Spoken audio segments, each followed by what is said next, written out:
alçakça bir saldırı. Üstelik dünyaya meydan okurcasına.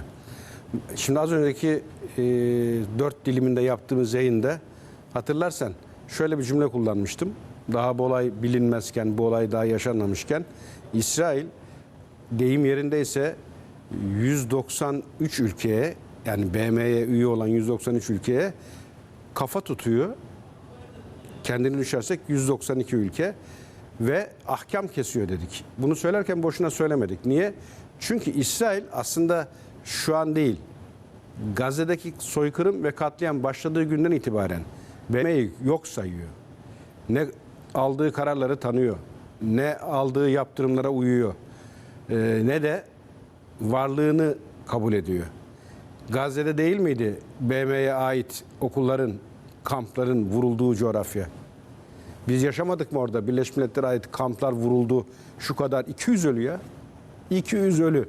Nerede? Gazze'de. Kimin sorumluluğunda? Birleşmiş Milletler'in sizin haminiz, sizin garantörünüz benim dediği bir coğrafyada. Vurdu mu vurdu. Ses çıktı mı Birleşmiş Milletler'den? Çıkmadı. Guterres bu işin başındaki kişi olarak herhalde sorumluluk hissetti. Bir iki cılız cümle sarf edeyim dedi. Hemen linç kampanyasına tabi tutuldu. Yetti mi yetmedi. Şimdi geldik Lübnan'a. Ne değişti? Yani Gazze'den farklı ne var ki? Zaten vuruyor, zaten saldırıyor. Hatta geçtiğimiz birkaç gün önce Lübnan'da böyle bir hadise yaşandığında İsrail şöyle alçakça bir mazeret uydurdu. Özür dileriz, yanlışlık oldu dedi. Bak, bunu diyen İsrail bugün Birleşmiş Milletler'e ait bir kontrol noktasına tankla giriyor. Nasıl giriyor biliyor musun? Kapı çalarak değil, kapı kırarak giriyor. Oradaki nizamiyede bulunan kapıyı İsrail tankları kırıyor. Birleşmiş Milletler askerlerine ateş açıyor ve ateşten şu an ameliyata alınan var. Sağlık durumu nedir bilmiyoruz. Yine atılan mühimmatlardan dolayı ciltte, solunum yolunda zehirlenme yaşayan askerler var. Ben şöyle açıklayayım izleyicilerimiz için de yapılan açıklamada, BM tarafından yapılan açıklamada 15 barış gücü görevlisi aynı noktaya birden fazla mermi atılmasının duman yanması sonucu cilt tahrişi de dahil olmak üzere çeşitli etkilere maruz kaldı. Birleşmiş Milletler Barış Gücü askerleri İsrail askerlerinin Lübnan sınır köyünde hareketlerini engellediğini de söyledi ve İsrail'den şok edici ihlaller için açıklamada talep etti. Şimdi yapılan açıklamada bölgede devam eden askeri hareketlilik sebebiyle bir asker açılan ateş sonucu yaralandı da denilmişti. Askerin ateşin kimden geldiğinin bilinmediği kaydedildi. Askerin ameliyata alındığı da duyuruldu. Bunlar önemli açıklamalar tabii ki. İsrail Başbakanı Netanyahu'nun geride kalan süreçte Birleşmiş Milletler Genel Sekreteri Guterres'e UNIFIL'ın bölgedeki güçlerini çatışma alanından çekmesi çağrısı da yapmıştı. İran Dışişleri Bakanlığı ise Guterres'i persona non grata, istenmeyen adam ilan edildiğini de duyurulduğunu da söylemişti. Bunlar önemli açıklamalar. Bu açıklamaları da ben de paylaşmış olayım. Buyurun hocam.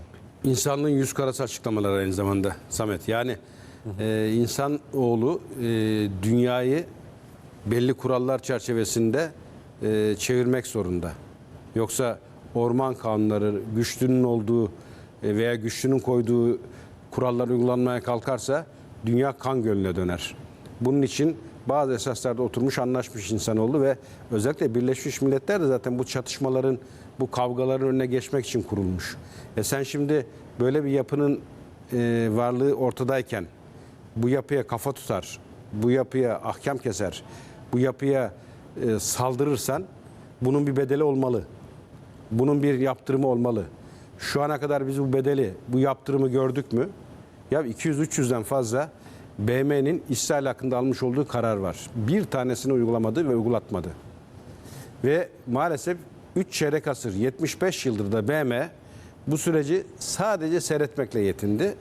Bugünler adeta bağıra bağıra, yani davul çala çala geldi.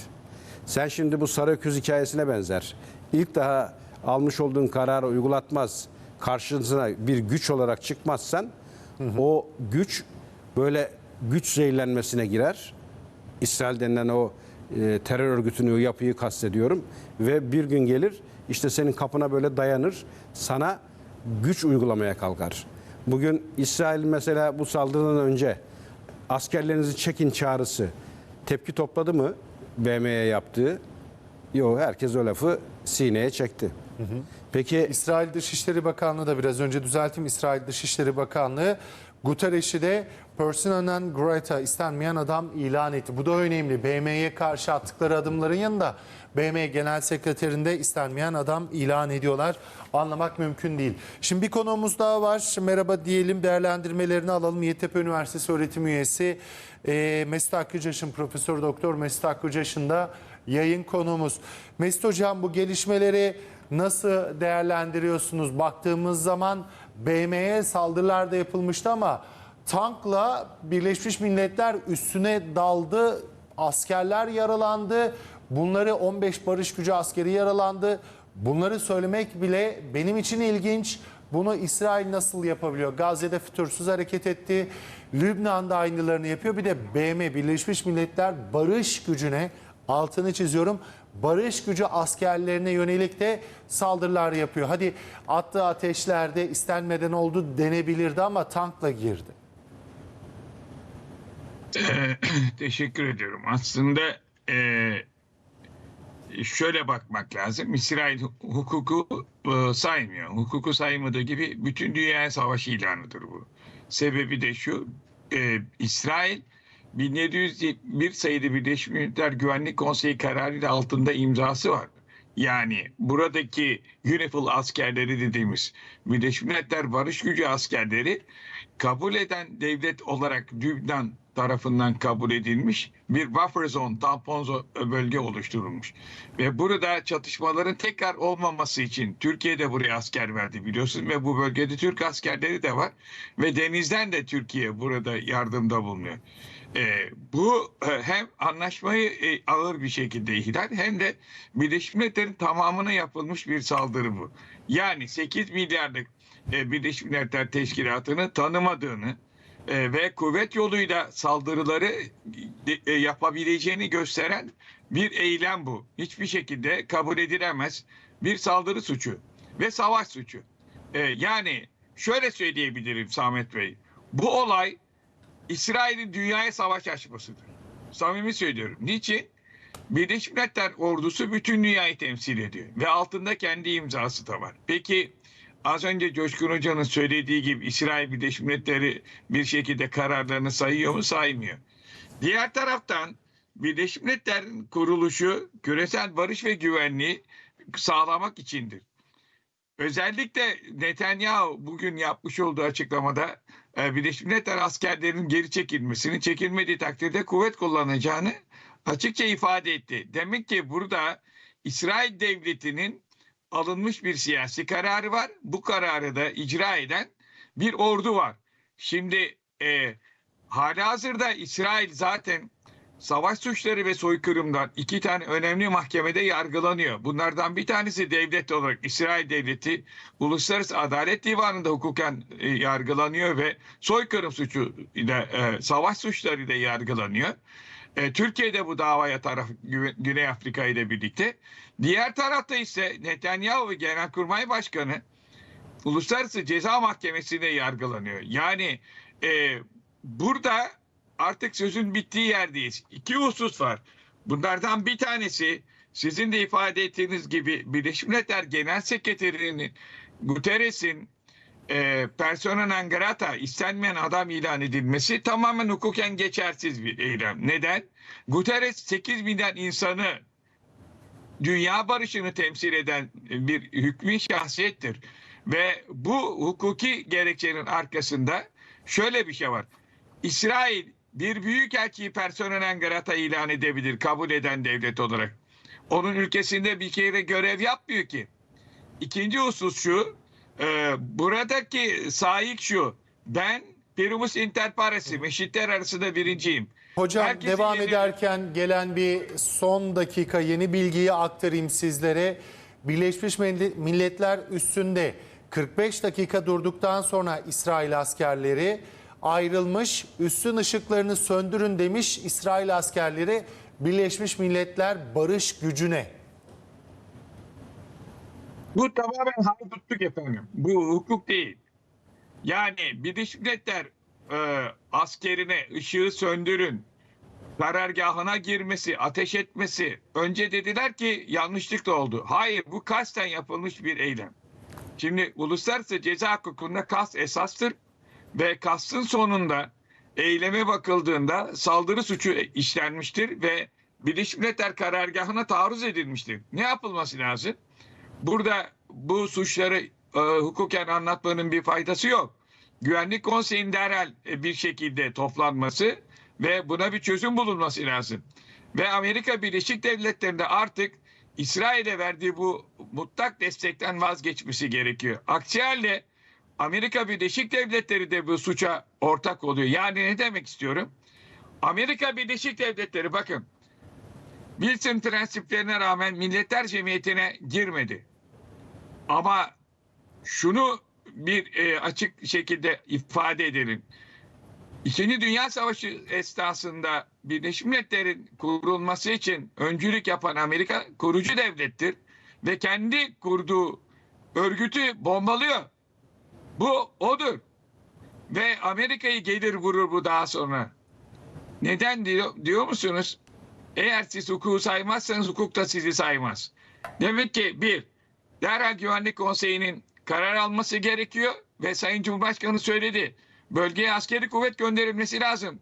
Takviye kuvvet gönderilmesi lazım. Şimdi düşünebiliyor musunuz? Bakın.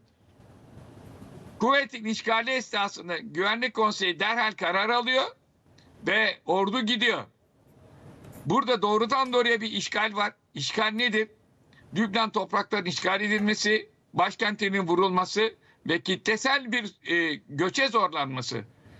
Ayırt etmeksizin vuruyorlar. Non-discriminate targeting dediğimiz sivilleri, altyapıyı vuruyorlar. Niçin? Kitlesel bir göç olsun. Hedef Ve gözetmek İsrail neredeyse sizin de Maliye Bakanı'nın söylediğiniz gibi. söylediği gibi Lübnan'ı, Suriye'yi işgal etmek ve Büyük İsrail Devleti'ni kurmak. Bu dünyanın sonu. İstedikleri şey Armagedon dedikleri kıyamet harbi ama o kıyamet onların başında patlayacak. Yani bütün dünyayı yenemezsin Netanyahu. Ve bütün dünya seni cezalandıracak. Hocam bu söylediğiniz cümleyi bir şerh düşelim mi? Bütün dünyayı yenemezsin, bütün dünya seni cezalandıracak dediniz ya.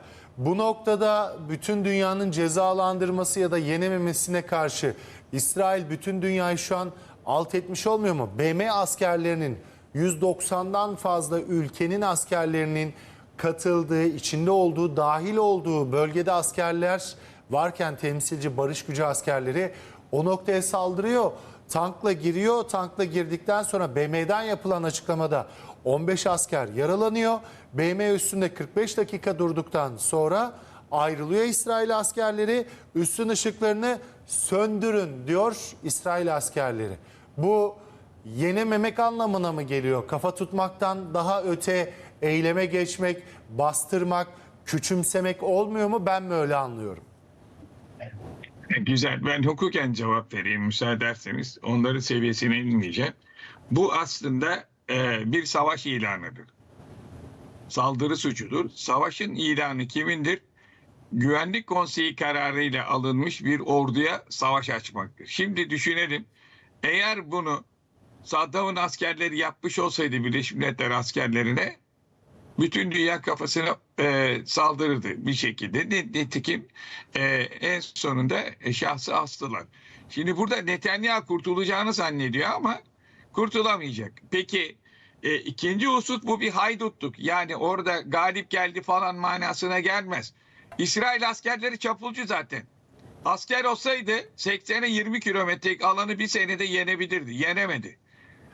Burada uçağı olmayan, tankı olmayan, hava savunması olmayan bir küçücük devleti bir senedir bombalıyorlar. O yetmedi, Lübnan'ı bombalıyorlar. Ve şimdi maalesef asıl kırılma noktası bu Samet Bey. Dün gece biliyorsunuz tanklar aynı zamanda Suriye'ye de girdi ve uçakları Şam'ı da bombaladılar. Savaşı Irak, İran, Suriye ve en önemlisi İran'la genişletmek istiyor. Amerikan donanması şu anda uçak gemisi filosuyla Doğu Akdeniz'e yaklaşıyor. Amerika yetmiyormuş gibi en önemli stratejik hava savunma füzelerini bunlara gönderdi.